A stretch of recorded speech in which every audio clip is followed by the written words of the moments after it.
Na huyu ndio Phlegmatic.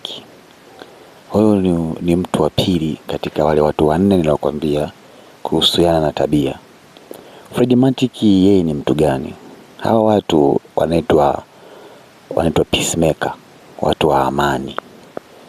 Japokuwa pia wana sifa nyingine mbali na hiyo, pia wanaitwa wajenga hoja. Yaani ni watu ambao wana uwezo wa kujenga hoja.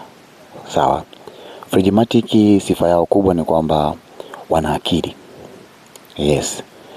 Kila kitu wanatafakari sana, wanajibu, lakini wanajiamini. Wanajiamini sana.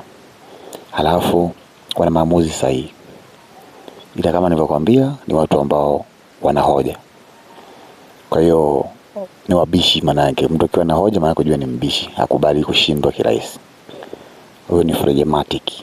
Licha kwamba yeye ni peacemaker, mambo mengi hapendi yawe mengi sana. Ndio maana yeye amepewa itu uwezo wa kupiga maneno. Kwamba yeye kama ni mgomvi yeye ataongea. Huyo ni Phlegmatic.